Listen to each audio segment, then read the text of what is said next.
I saw the dead, small and great, standing before God, and books were opened.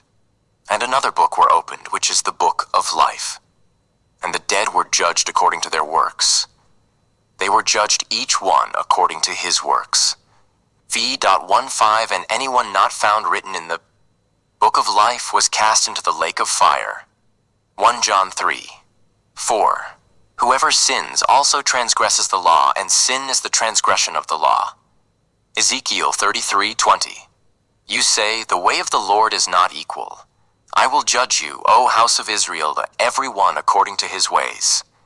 This doctrine of the sinful nature or original sin compromises the human capacity to grow in complete holiness, leading either to despair and thinking that it is impossible to be in pure, holy life without sin, leading the person into a dangerous comfort, in which sin is seen as a mere consequence of this sinful nature due to a fleshly weakness destroying its seriousness as well as the person's responsibility. 1 Corinthians 10:13 No temptation has overtaken you except such as is common to man. But God is faithful, who will not allow you to be tempted beyond what you are able. This verse emphasizes that sinful temptation is not beyond the God-given human capacity to be holy and without sin. The phrase "beyond your strength" emphasizes this capacity, which has the power to not commit sin.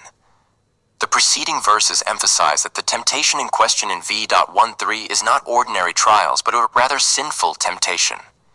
1 Corinthians 10:5, 9 But with most of them God was not well pleased, for they were destroyed in the wilderness. Now these things happened for our examples, that we should not desire evil things, as they also desired. Neither be ye idolaters, as some of them did. As it is written, the people sat down to eat and drink and rose up to play. 8 Neither let us commit fornication, as some of them committed, and fell in one day 23,000. Neither let us tempt the Lord, as some of them also tempted, and were destroyed of serpents. Paul uses the examples of the Israelites in the wilderness to warn their Corinthians. They succumbed to idolatry, immorality, and rebellion not because they were unable to resist, but because they chose to give in to their desires. This implies that resistance was possible, but that they willfully disregarded God's instruction.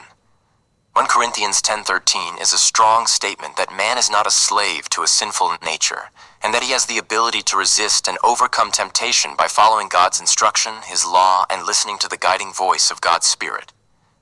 All men are born in the exact condition that Adam was in before the fall, with the ability to choose between good and evil. Ecclesiastes 7:29 Only this have I found, that God hath made men upright, but they have sought many devious ways. Every human being created by God cannot come into the world contaminated or corrupted by the sin of Adam. The human faculties of freedom, conscience, and moral knowledge must be in a stable state in order for man to be a responsible agent of his conduct. This doctrine of the sinful nature grants a license for sin without remorse or personal responsibility.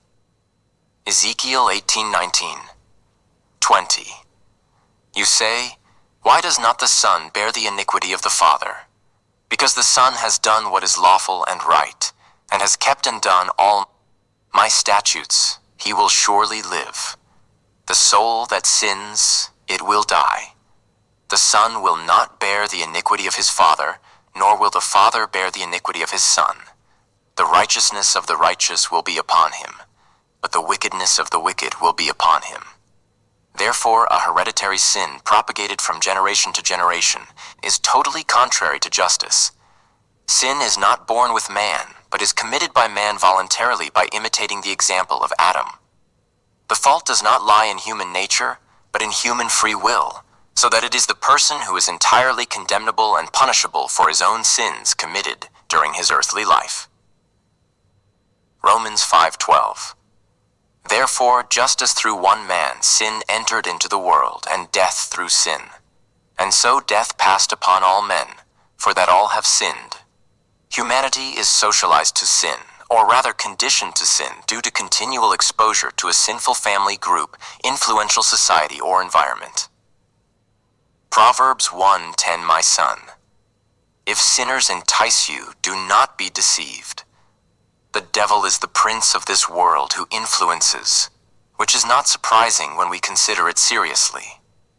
Men have separated themselves from God by transgressing his will and falling away from him. Romans 3:10, 12. As it is written, there is none righteous, no, not one. There is none that understandeth. There is none that seeketh after God. They are all gone astray. They are all turned aside. There is none that doeth good. No, not one. Humans rejected God not because of a sinful nature, but because their free will, their own decision to reject God's instruction, his law, which resulted in the corruption of the heart on a collective scale. Matthew 15:19. For out of the heart proceed evil thoughts, murders, adulteries, fornications, thefts, false witness, blasphemies. Jesus doesn't say that sin comes from a hereditary sinful nature, but rather from the heart, meaning it results from free will and deliberate choice, from deep down of your wish, not out of a sinful nature from Adam. Jeremiah 17:10. Why the Lord search the heart? I test the reins, even to give every man according to his ways, and according to the fruit of his doings. A striking example is that of the inhabitants of the cities of Sodom and Gomorrah, who were corrupt in their hearts, which led to their destruction. Genesis 18:25. To slay the righteous with the wicked, that the righteous may be as well as the wicked. Far be it from you. Far be it from you. Shall not the judge of all the earth do righteousness? Human nature cannot lose its moral capacity to do good, but a person is free to act or not to act in a just manner. Let us take the example of the eyes. They have the capacity to see, but a person, by exercising his will, can make good or bad use of them. With the eyes I can admire mountains, but I can also lust after a woman. Everything depends on the maxim that man gives to his will. Visual memory is a virtue, a grace given by God to man, but a person can make good or bad use of his imagination. Immorality, for example fornication, is exclusively a matter of will. That is, a person does not use natural desires in an appropriate way. Let not the believers of the sinful nature come and say that, if a man insults another man, it is because of his sinful nature. Insults and vulgarity are the fruit of the human heart, a responsible decision. If this were the case, Jesus' warning about judgment and condemnation would not be timely. Matthew 5:22. But I say to you that whoever is angry with his brother without a cause will be in danger of the judgment. And whoever says to his brother, Reka, will be in danger of the council. And whoever says to him, you fool, will be in danger of hellfire. Adam's transgression made humans mortal, for all have sinned willfully and inevitably submerged in a world under sinful influence and received a bad example, but without their nature being corrupted. It would be unreasonable for God to command the impossible. Genesis 4:7, sin lies at the door, and its desire is for you, but you rule over it, and to impute guilt to man for an unavoidable sin caused by the act of another. Every human being retains absolute freedom of action and full responsibility for all his actions, thoughts, imaginations, deeds, behaviors, attitudes, etc. Deuteronomy 30:11. This commandment which I command you today is certainly not too strong for you or too difficult for you to carry out. The mass of humanity's sins is nothing but the effect of bad habits acquired by men from their childhood and pre-adolescence, rooted in a sinful way of life. Genesis 8:21, and the Lord smelled a sweet savor. And the Lord said in his heart, I will not again curse the ground any more for man's sake. For the imagination of man's heart is evil from his youth. Neither will I again smite every living thing as I have done. Man, by exercising his faculty of will, allows himself to be absorbed by immoderate desires and bad behavior. There is no disease or weakness of human nature here. If they act in this way, it is by their free will and under their full responsibility. Jeremiah 32:19. Great are you in counsel and mighty in deed. Your eyes are open to all the ways of the children of men, to give every man according to his ways, and according to the fruit of his doings. Man being born into a world submerged in sin, transgresses the law of God inevitably. God by his foreknowledge knows that man will sin willfully, and therefore man inevitably dies. Physical and spiritual death. The curse of death becomes a reality because man sins willfully. Animals kill each other not because of any sinful nature, but because the perfect harmony of the world is no longer under the direct control of God in the present context. This violence in the animal kingdom has nothing to do with the theory of sinful nature. Young children from 1 to 9 are considered to be at an age of innocence, not yet having reached the moral maturity required to be responsible for their actions before God. Matthew 18:3. Truly I tell you, unless you are converted and become like little children, you will never enter the kingdom of heaven. This responsibility begins around the age of 9/10 or 11/12. It depends the age at which a human being is aware of the distinction between good and evil. The implacable and inflexible character of God's justice makes no compromises, no matter how early a human being's age. 2 Kings 2:23-24. And there came out of the city some little boys, and mocked Elisha the prophet, saying unto him, Go up, thou bald man, go up, thou bald man. And he turned and looked at them, and cursed them in the name of the Lord. Then came out 2 bears out of the wood, and tore 42 of the children to pieces. Here it is evident that God utterly loathes and fiercely hates mockery, mocking laughter and derision. He treats those children, probably between the ages of 9 and 14, according to their vile and sinful behavior, showing his wrath against their abominable actions. God applies his justice independently of age, but according to each person's responsible engagement in sinful actions. If humanity were not morally responsible for its actions, then there would be no court, no judgment, no final verdict. These elements are there to remind us that each person's actions will be evaluated by God according to their degree of conscience and responsibility. Again, Revelation 20:12. 13. And I saw the dead, small and great, stand before the throne, and the books were opened, and another book was opened, which is the book of life. And the dead were judged out of those things which were written in the books, according to their works. The sea gave up the dead, which were in it, and death and hell delivered up the dead, which were in them. And they were judged every man according to their works. What judge would accept that a guilty person justifies his crime or his violence by invoking his alleged sinful nature? It would be like giving up the notion of individual responsibility, a cornerstone of justice. Human law is based on the foundation that everyone is free to choose between good and evil, and good and evil has been very well defined since the dawn of time in the justice.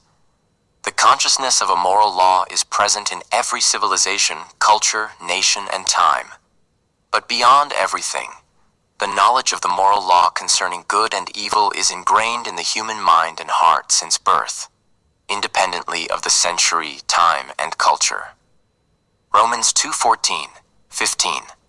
For when the Gentiles which have not the law do by nature the things contained in the law, these, having not the law, are a law unto themselves, which show the work of the law written in their hearts, their conscience also bearing witness, and their thoughts the mean, while accusing or else excusing one another. This gives each one the responsibility and accountability for his actions before the one who gave it. A defense based on the argument of a sinful nature would nullify the very meaning of the court and the judgment, because it would make the crime an inevitability and not a voluntary choice. Romans 2:6-8. Who will render to every man according to his works, reserving to them who by patience in well-doing seek for honor and glory and immortality eternal life, but to them who are selfish and do not obey the truth, but obey unrighteousness, wrath, and anger. If evil deeds could be excused by mere sinfulness, then no wrongdoing could be judged, and justice could no longer have human responsibility as a criterion of judgment. It is precisely because each individual possesses well-ordered and stable free will, and therefore the ability to resist temptations, that he can be judged for his evil deeds. In the same way, God, in his divine judgment, takes this human freedom into account in evaluating each person's life. Romans 1:21. Because that, although they knew God, they glorified him not as God, neither were thankful, but became futile in their thinking, and their foolish heart was darkened. A man can be without sin and keep the commandments of God if he wishes, for God has given him the ability to do so. Certainly, throughout the life of the natural man, man is guilty from adolescence until death. There can be observed periods marked by willful sin. However, if a man is converted, forsakes his sins, and accepts the redemptive work of Jesus, he can, by his regenerated free will and by the sanctifying grace of the baptism of the Holy Spirit, which assists the ability, live without sin. 1 John 3:6. Whoever abides in him does not sin. Whoever sins has not seen him or known him. The glory and praise belongs to God, who has given us such ability by his grace, so that by exercising this ability and living in complete holiness without sin, we praise God and give him the glory. 1 Corinthians 6:20. For you are bought with a price. Therefore glorify God in your body and in your spirit, which are God's. Romans 12:1-2. I beseech you therefore, brethren, by the mercies of God, that ye present your bodies a living sacrifice, holy, acceptable unto God, which is your reasonable service. And be not conformed to this world, but be ye transformed by the renewing of your mind, that ye may prove what is that good and acceptable and perfect will of God. It is unreasonable to say that God could have imposed any commandment without also providing man with the help of his grace. God gave his commandments so that by obeying them, man would live in harmony with his Creator. He also provides his grace, which is not limited to the law, the revelation of the Son of God, and the example of Jesus Christ, but also includes the baptism of the Holy Spirit, which assists us, direct us, and lead us, so that we may be victorious in our walk toward holiness. Titus 2:11-12. For the grace of God that brings salvation has appeared to all men, teaching us to renounce ungodliness and worldly lusts, and to live self-controlled, righteous, and godly lives in this present world. So he opens the eyes of our spiritual heart. He shows us the future and the path to follow. He makes us discover the traps of the devil to avoid. And above all, he directs us towards the path of the Father's justice. Psalms 32:8. I will instruct you and teach you in the way you should go. I will advise you and keep watch over you. A pure mind is a holy temple to God, and a heart pure and without sin is his best altar. Jean-Marie Vianney. If the theory of sinful nature were true, then hell and eternal perdition would not exist, because God simply could not condemn human beings who naturally act by doing evil, that is, by sinning. The Bible and reason teach us that man is an intelligent being, endowed with the faculty of free will, and therefore responsible before God for his words, actions, thoughts, and intentions. Mark 9:48. To be cast into hell, where their worm does not die, and the fire is not quenched. Matthew 10:28. And do not fear those who kill the body, but are not able to kill the soul, but rather fear him who is able to destroy both soul and body in hell. So corruption lies in the heart of man, contracted in a world overwhelmed by sinful habits, and not in human nature itself. Again, it is the heart of man, his willful inclination, that is evil, and not nature. Therefore God will judge man according to equity. Jeremiah 17:9. Hintain. The heart is deceitful above all things, and desperately wicked. Who can know it? I, the Lord, search the heart. I try the reins, even to give every man according to his ways, and according to the fruit of his doings. It gives endless comfort to transgressors of God's law to believe that their failure to conform to God's law is due to a sinful nature, rather than to a lack of will.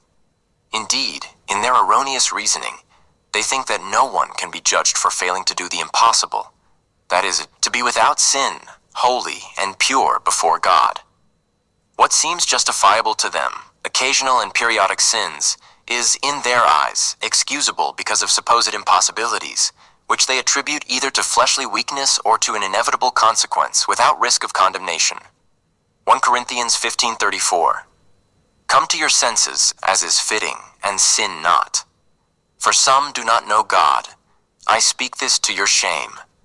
Under the pretext that it is impossible not to sin, they are given a false sense of security in sin. Anyone who hears that it is impossible to be without sin will not even try to attain this state which he judges unrealizable. Thus, the man who does not seek to be without sin necessarily comes to ease his conscience by believing that his occasional and periodic sins are the fruit of this impossibility. All the more so since he reassures himself in the idea that his faith in Jesus compensates for his inability not to sin. Philippians 2:12. My beloved, as you have always obeyed, work out your own salvation with fear and trembling. V.15 That you may be blameless and harmless, children of God without rebuke in the midst of a crooked and perverse generation, among whom you shine as lights in the world. God, the God of justice and majesty, has commanded nothing impossible. Why do we seek useless excuses by invoking a supposed weakness of our nature as an objection to him who commands us? God has given us the ability to be righteous, pure, and holy before him every day of our lives. Since that ability comes from him, no one can defend himself behind some type of weakness or sickness. Therefore, we must use that ability to glorify God in our life. It not a form of contempt to believe that the ability given by God is not sufficient to do his will completely? Ecclesiastes 7:29. Behold, this I have found, that God hath made men upright, but they have sought many devious ways. No one knows the true measure of our strength better than the one who gave it to us, and no one understands better what we are capable of than the one who granted us this ability. Isaiah 64:8. O Lord, thou art our Father, we are the clay, and thou hast formed us. We are all the work of thy hands. It would be unfair to think that God commands the impossible, or destines someone to condemnation for doing what he could not avoid. Full and complete freedom is required for a man to be judged guilty and liable to punishment. Ecclesiastes 11:9. Young man, rejoice in your youth. Let your heart be glad in the days of your youth. Walk in the ways of your heart and in the sight of your eyes. But know that for all these things God will bring you into judgment. What good are laws if we are not masters of submitting to them or not? What good are threats of condemnation for transgressions of the law if contempt for it is not a free and spontaneous act? Let us imagine a murderer or a rapist before a judge, declaring in his defense, "It is my sinful nature inherited from Adam which pushed me to do evil." No one knows the true measure of our strength better than the one who gave it to us, and no one understands better what we are capable of than the one who granted us this ability. Isaiah 64:8. O Lord, thou art our Father, we are the clay, and thou hast formed us. We are all the work of thy hands. It would be unfair to think that God commands the impossible or destines someone to condemnation for doing what he could not avoid. Full and complete freedom is required for a man to be judged guilty and liable to punishment. Ecclesiastes 11:9. Young man, rejoice in your youth. Let your heart be glad in the days of your youth. Walk in the ways of your heart and in the sight of your eyes. But know that for all these things God will bring you into judgment. What good are laws if we are not masters of submitting to them or not? What good are threats of condemnation for transgressions of the law if contempt for it is not a free and spontaneous act? Let us imagine a murderer or a rapist before a judge, declaring in his defense, "It is my sinful nature inherited from Adam which pushed me to do evil." The judge's head. Nothing in Adam's nature was corrupted by his sin. Romans 5:12 indicates that humanity inherited mortality as a result of Adam's transgression. He was not born dead in sin. His nature evolves according to the choices he makes between good and evil. These choices determine whether or not he will seek to do what is right by turning to God. Adam's primary inheritance is mortality, not moral corruption, because Romans 5:12 emphasizes the transition to death because of inevitably transgression without mentioning a sinful nature. The heart of man is corrupted, infected in his will and not in his human nature, because of a depraved world that lives in ignorance. It is not human nature that is corrupt. If it were, God would save humanity unconditionally, without taking into account our actions, our words, our thoughts, nor our religion, nor our way of living on earth. Original sin or sinful nature is a dangerous heresy that exonerates man from responsibility. 1 Corinthians 6:9. Do not be deceived. Neither fornicators, nor idolaters, nor adulterers, nor effeminate, nor homosexuals, nor thieves, nor the covetous, nor drunkards, nor revilers, nor extortioners will inherit the kingdom of God. What does it mean to be born with a sinful nature? This would imply that we are not responsible for the sins we commit, since sin would be a condition prior to our choices. From this perspective, it would be impossible to rule over sin. Except God's command to man in Genesis 4:7, rule over sin would be impossible to grasp. If everyone disobeys, infected in spite of themselves by sin, this would mean that God would save everyone unconditionally, without taking into account the moral state of man, since it is corrupt nature that would be at fault, independently of the will. However, the Bible attests several times that God will judge men according to their actions, that is to say, their way of living on earth. This leads us to conclude that the moral capacity of man and his responsibility are indeed at stake. Genesis 18:30. And the Lord said, I will not do anything in Sodom and Gomorrah, except I find 30 righteous persons there. Job 8:4. If your children have sinned against him, he has given them over to their sin. Sinful nature and free will cannot coexist in man, because one cancels out the other.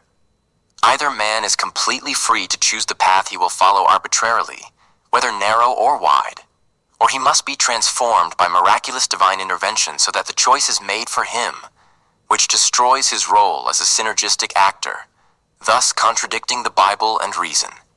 Matthew 7:13-14.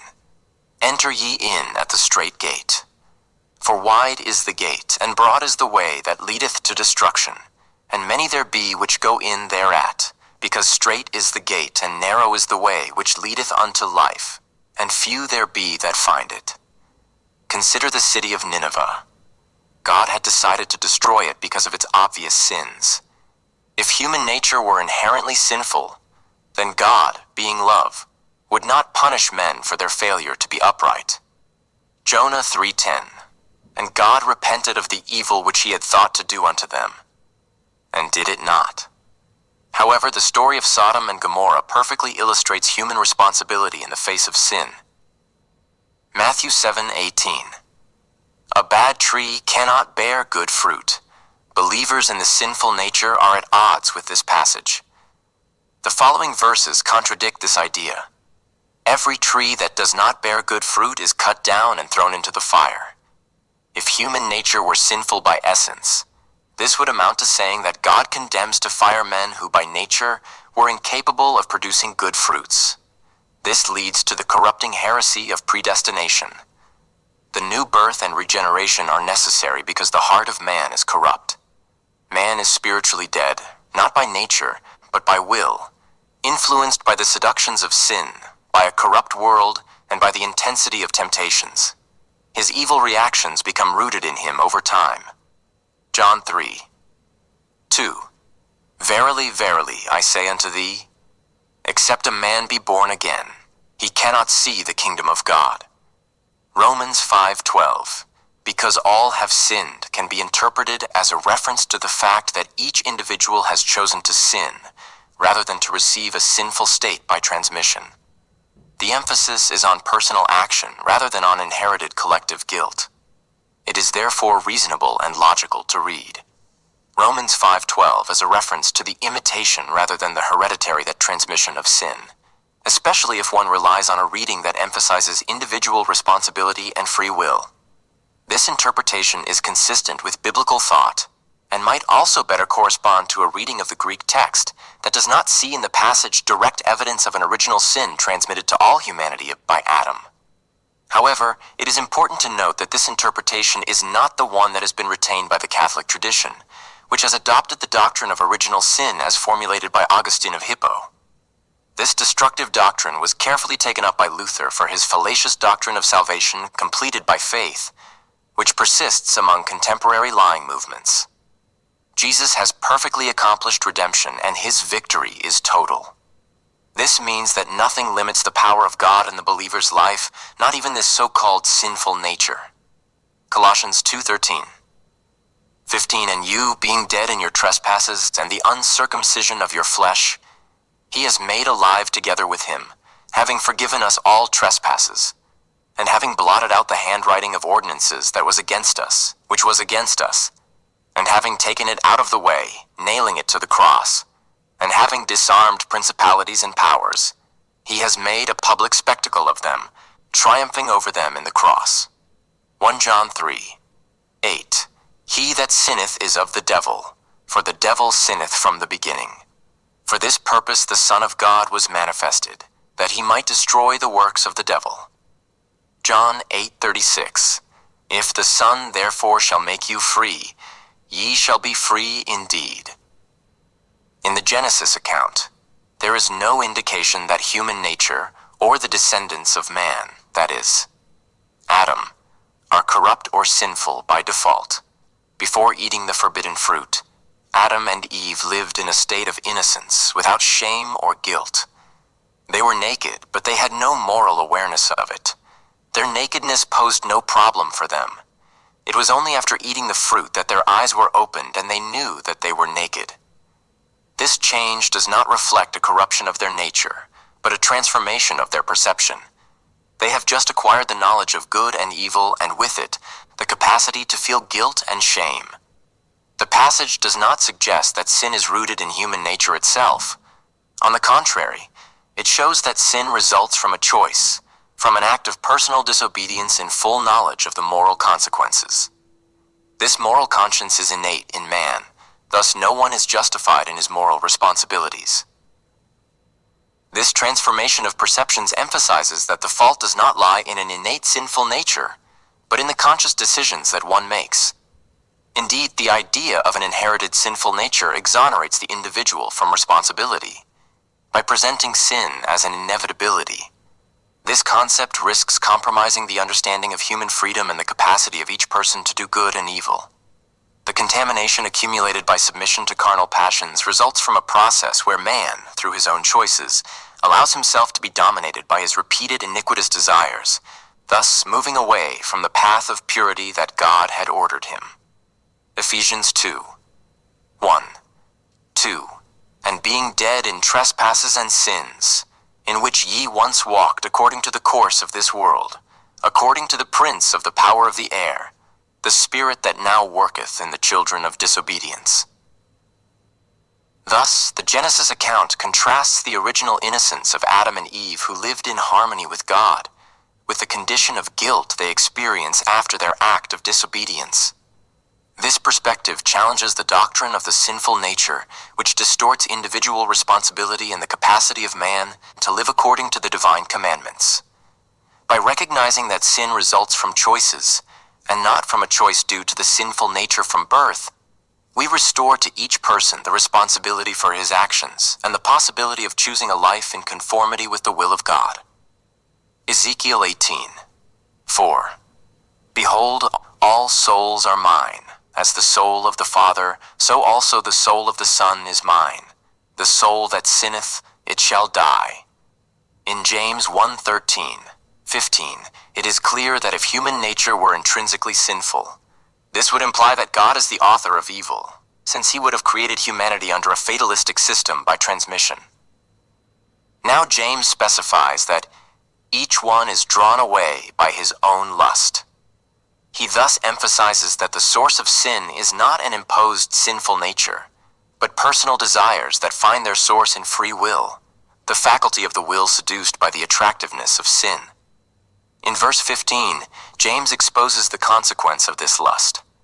When temptation reaches its highest degree, it produces sin, death, original sin, the sinful nature, or total depravity, whatever you want to call it, are doctrines of the devil designed to flatter the ears of those who are inclined toward sin and love what it brings them. These people turn to sin because they seek its pleasures. We are either drawn to the righteous shepherd or to the evil shepherd. The doctrine of the one will speak to the hearts of the righteous, while the doctrine of the other will seduce those who love evil. God has endowed every human being with the capacity of free will and the power of will. This is why he has also given commandments and instructions, so that man may do his will, please him, and abide in complete holiness without sin. Psalms 119. 4. You have prescribed your statutes, that they may be diligently observed. Archelaus, who was a Christian bishop in the 3rd century, wrote, "All the creatures that God has made, he has made very well. And he has given to each individual the sense of free will, by which he has also instituted the right of judgment. Our will is constituted to choose either to sin or not to sin, and creatively, whoever wants to, can keep the commandments. Whoever despises them and turns away to what is contrary to them will undoubtedly have to face this law of judgment." Clement of Alexandria, a 1st century Christian theologian and philosopher, said, "For no other reason does God punish the sinner in this world, or in the world to come, except because he knows that the sinner could have overcome, but failed to gain the victory over sin." Eusebius of Caesarea, who was a 2nd century bishop and historian, said, "The Creator of all things has impressed a natural law upon the soul of every man as an assistant and ally in his conduct, showing him the right path by this law." Irenaeus of Lyon, in his book Against Heresies, said, "God, therefore, has given the good, as the apostle testifies, and those who do it will receive glory and honor for having done good when they could have chosen otherwise, while those who do not do it will undergo the just judgment of God for having failed to do good when they had the ability to do so. If, on the contrary, some were naturally evil and others good, then neither would the good be praiseworthy for being good, since they would have been created as such, nor would the wicked be blameworthy, since they would have been made that way. But in reality, all are of the same nature, capable of keeping and doing good, but also capable of rejecting it and failing to do it. Thus, in all justice, already before men governed by good laws, and even more so before God, some are praised and receive a worthy testimony for having chosen the good and persevered in it, while others are blamed and suffer a rightful loss for having rejected the good. A contemporary man of God said, "The shame of sin should be enough to turn any Christian away from it. Suppose a promiscuous woman is converted, marries, and then returns to her former lovers. She is confronted by her husband. She explains, 'I have this sexual nature that I can't completely control. Surely you don't expect me to be totally faithful to you. I love you more than anyone else, but I just can't help but go to my old boyfriends from time to time. Only when I die and go to heaven will I be free from lust.' Obviously, such a woman would be a disgrace to her husband. In the same way, Christians who daily indulge in sin are a disgrace to the Spirit of grace. This verse from Psalm 51, 'I was brought forth in iniquity, and in sin did my mother conceive me,' shows a poetic hyperbole expressing David's feelings about his own condition, without linking this to any sin committed by his mother. Psalm 51, and the book of Psalms in general, is a poetic book rich in hyperbolic and metaphorical expressions. This verse can be seen as a form of poetic exaggeration, where David, in his state of deep repentance, expresses the idea that sin is so deeply ingrained in this sinful world as a habit that he feels overwhelmed by it. This type of language is common in the Psalms, where intense emotions are often expressed in hyperbolic ways. A Another strong interpretation might see this verse as a reference to the sinful environment in which David was born and raised. Psalms 55:10, 11. For I have seen violence and strife in the city. They go about day and night upon the walls thereof. Iniquity and mischief are in the midst thereof. Wickedness is in the midst thereof. And deceit and guile depart not from the streets thereof. David here expresses his awareness of the sinful human condition, not necessarily by saying that he was guilty from conception, but that he was born into a world marked by sin, where the tendency to sin is present from the beginning of human life. Psalms 36, 2, 4. The wicked word of the wicked is in his heart. There is no fear of God before his eyes. For he flatters himself in his own eyes, that he may accomplish his iniquity, that he may hate him. The words of his mouth are false and deceitful. He forsakes to do wisdom, to do good. He plans iniquity on his bed. He stands in a way that is not good. He does not turn away from evil. It is a recognition of the reality of sin in human life, without making any statement about a hereditary transmission of sin. This verse shows a poetic hyperbole expressing David's feeling towards his own condition, without linking this to a sin committed by his mother. This profound expression of guilt underlines David's acute awareness of his iniquitous act. It highlights his state of contrition in the face of the gravity of his sin. Psalm 51, 3. For I acknowledge my transgressions, and my sin is ever before me. The fact that he recognizes the universal reality of a sinful world in a hyperbolic and poetic way. Psalm 51, 5. I was brought forth in iniquity, and in sin did my mother conceive me, and to his desperate need for divine forgiveness. Psalms 51, 7. Purge me with hyssop, and I shall be clean. Wash me, and I shall be whiter than snow. The child, before reaching the age of reason, can sometimes adopt inappropriate behaviors or perform inappropriate acts because he does not yet have the moral capacity to fully distinguish good from evil. This incapacity is natural and results from free will which, without guidance, can be influenced by a deficient education or by environmental factors. This is why a family education based on the law of God is crucial from a very young age. 1. Samuel 2, 26. And the child Samuel continued to grow, and was in favor with the Lord and with men.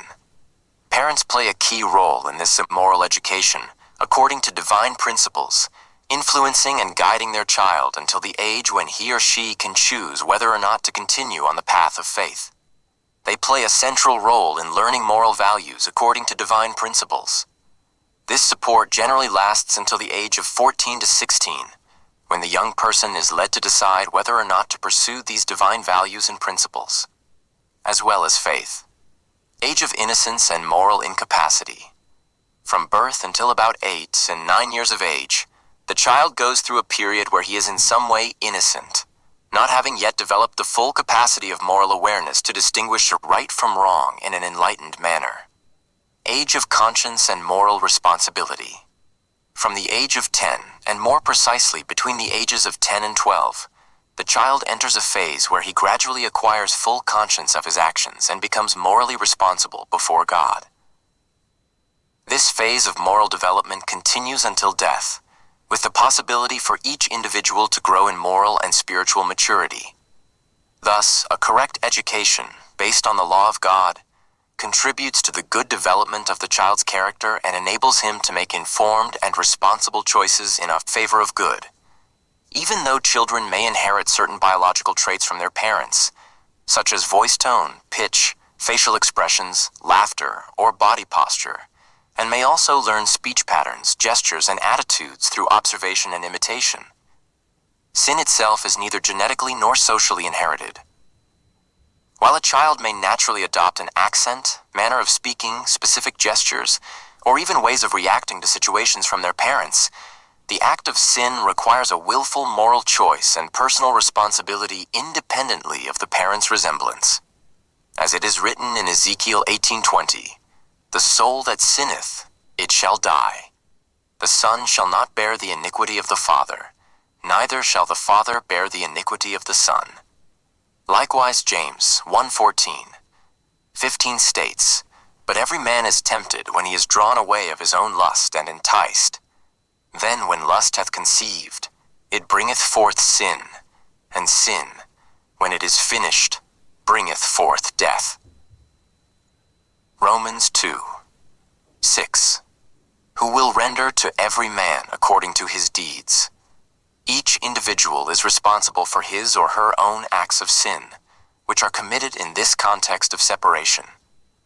The interpretation of Romans 5 can therefore include the idea that humanity is influenced by Adam's separation from God, and it is in this context that each man, through his sin, willingly makes himself a sinner. This shows that guilt and sin are not directly inherited in a hereditary manner, but that the impact of Adam's separation from God has set up an environment that leads humanity to turn away from God and commit personal sins. This sinful and separated environment does not justify this state of iniquity, but on the contrary, pushes man to seek the face of God, as in Genesis 4:7. Surely if you do well, you will lift up your face, and if you do evil, sin will lie down at the door, and its desire will be for you, but you shall rule over it. This passage illustrates that, despite an environment marked by sin, man retains the responsibility and the capacity to choose the good. In this state, man is influenced by his own desires, and his natural orientation is now toward himself rather than toward God, as described in 2 Corinthians 4:4. The God of this world has blinded the minds of them which believe not, lest the light of the glorious gospel of Christ, who is the image of God, should shine unto them. Separation from God makes humanity more susceptible to following its own desires and to being influenced by a sinful environment where sin is a persistent practice. This inclination is not an imposed state, but is fostered by the context of separation and estrangement from God. The absence of divine life makes humanity now prey to physical and spiritual death because of this separation, more susceptible to committing evil.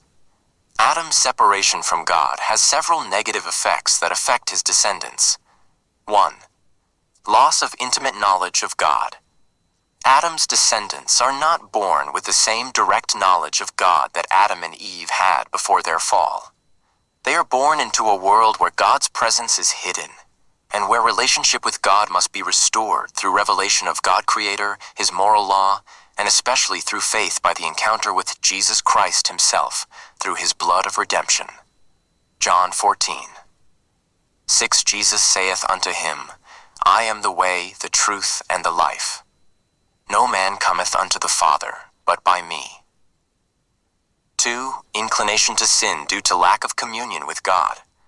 All of Adam's descendants were born outside the Garden of Eden. That is, in a context of separation of Adam from God. They arrive in a world where the relationship with God is not immediate, but marked by distance. The context of sin and separation leads to a situation where sin dominates and where men find themselves in a state of alienation from their Creator.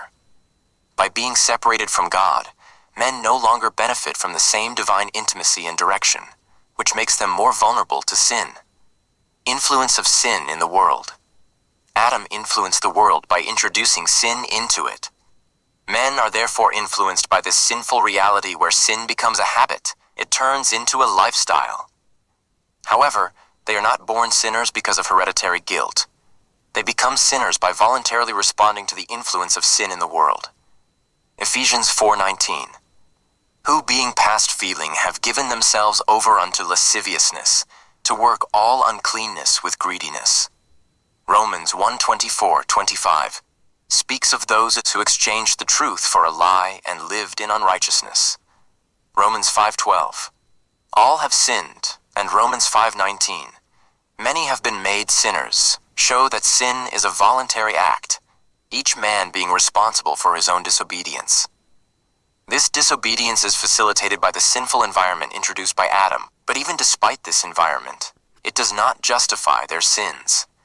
Examples in Genesis, such as Genesis 4:26, show that even in a context marked by sin, some men sought God, and Seth had a son, and he called his name Enosh, and men began to call upon the name of the Lord.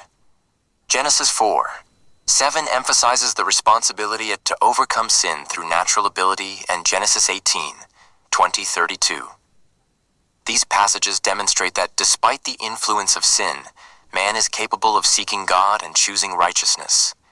Stories like Sodom and Gomorrah show that man remains morally responsible for his actions. Through Adam's act, sin became a general condition in which humanity finds itself. Men are not born with the guilt of sin, but they enter that condition by sinning themselves, influenced by the sinful context established by Adam. Adam, by introducing sin, created an environment where sin became predominant. Men are made sinners in response to this influence, but it remains the result of their own personal choices. This had the effect of changing the moral and spiritual context of the world, making sin more present, more seductive, and accessible. Proverbs 9:17. 18 stolen waters are sweet, and bread in secret is pleasant. Yet he does not know that the dead are there, and that his guests are in the valleys of Sheol. It is this influence that has caused men to become sinners.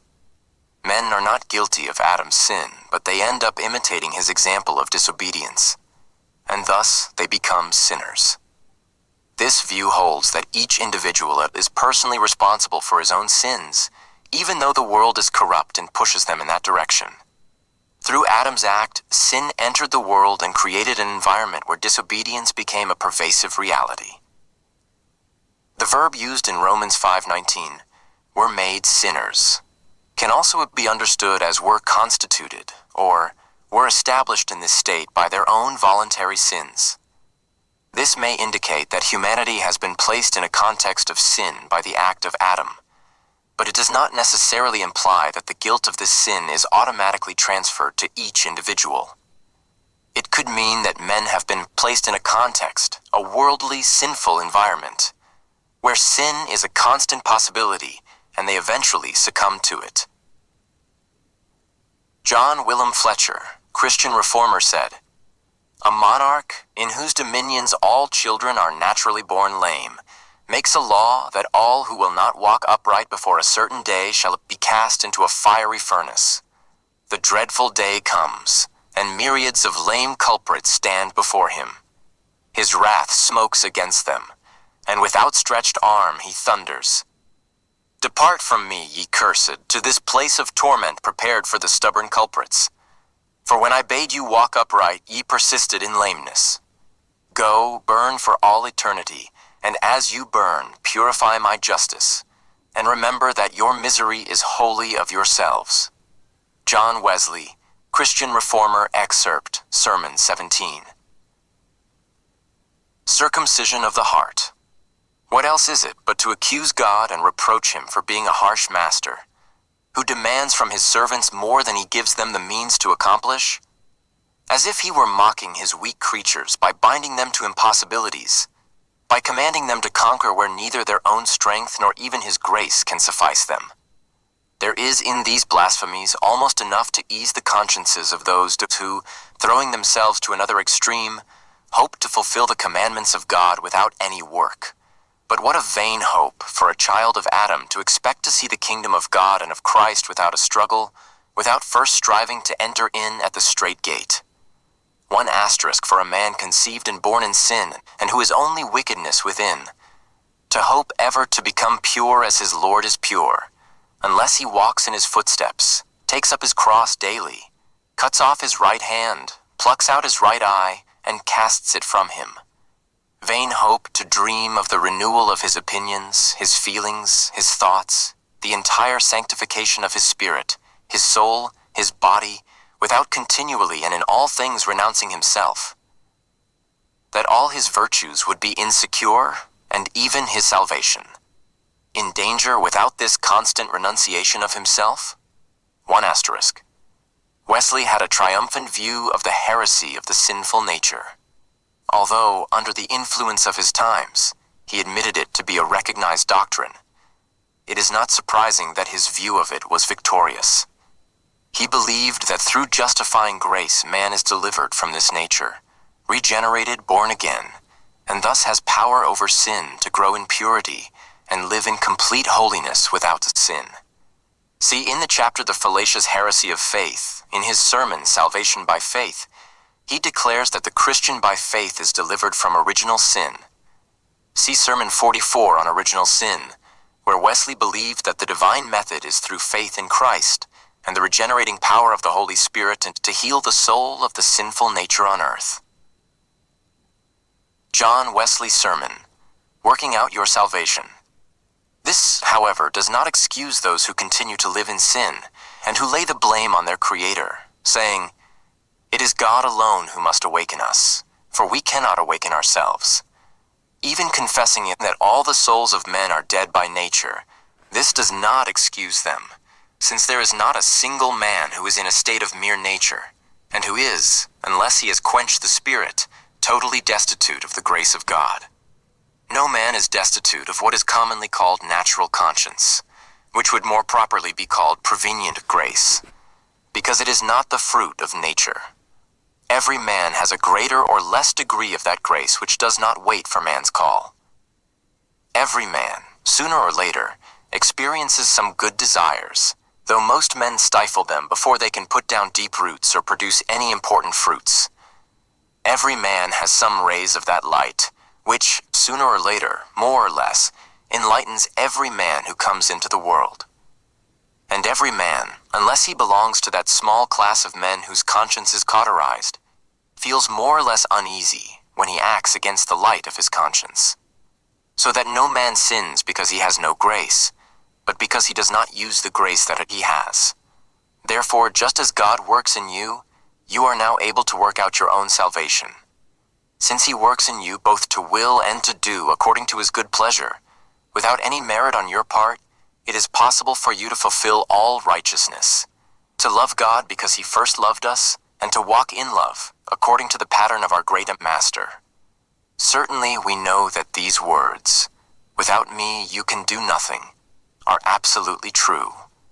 But we also know that every believer can say, "I can do all things through Christ who has strengthened me." Wesley's Sermon on Perfection, 78. But we certainly cannot be saved from sin while inhabiting a sinful body. A sinful body? Please observe how profoundly ambiguous, how equivocal that expression is. But there is no authority for it in Scripture. The word sinful body never occurs there. And as it is totally unscriptural, it is therefore substantially absurd. For no body, nor matter of any kind, can be sinful. Only spirits are capable of sinning. Pray, in what part of the body must sin lodge? It cannot lodge in the skin, nor in the muscles, nor in the nerves, nor in the veins, nor in the arteries. It cannot be in the bones, nor in the hair or the nails. Only the soul can be the seat of sin. Ezekiel 18. The soul that sinneth, it shall die.